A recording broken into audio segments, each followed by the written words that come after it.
avant-dernier jour de ce mois de mai 2025. Madame, monsieur, bonjour. Bienvenue sur cette revue du net.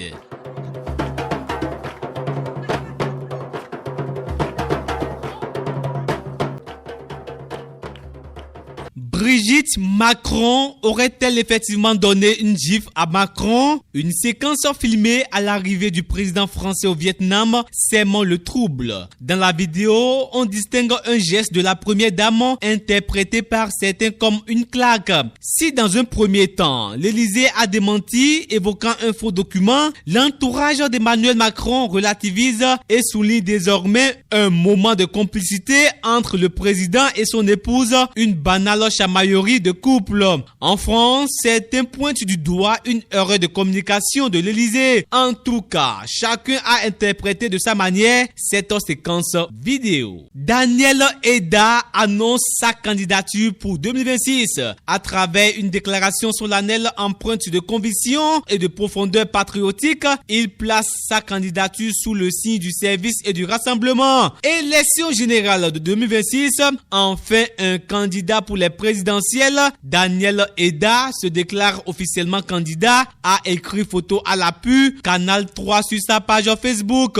Certains citoyens béninois ont salué l'audace et le courage de Daniel Eda pour l'annonce de sa candidature. Chute spectaculaire d'un arbre centenaire au palais royal d'Abomey par une tempête d'une rare violence, mêlant rafales de vent et pluie diluvienne. Le déracinement soudain de cet arbre majestueux a profondément marqué les riverains de la cité royale. Un homme d'une quarantaine d'années a succombé à un malaise après avoir passé des moments intimes dans une chambre de passe à Saint-Mercredi. La partenaire de la victime, prise de panique, a alerté le gérant de l'établissement et les autorités locales qui ont très tôt ouvert une enquête pour déterminer les circonstances réelles de ce malaise fatal. Black K réagit sur l'une de ses photos devenues virales sur les réseaux sociaux. Sur son compte Insta, il évoque les circonstances dans lesquelles cette photo a été prise.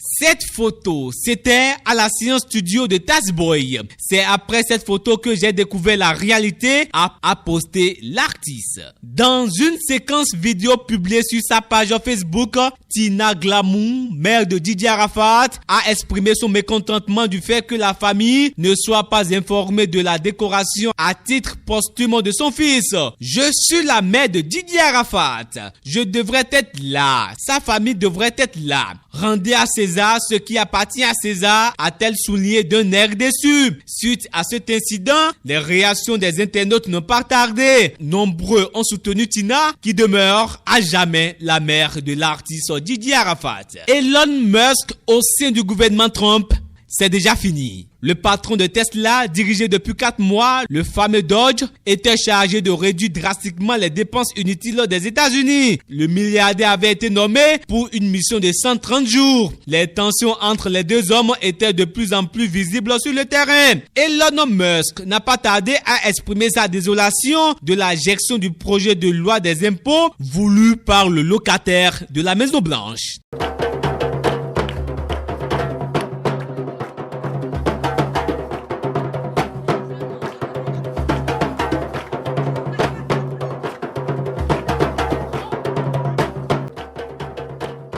C'est tout pour cette revue du net. Merci pour l'aimable attention et bon week-end.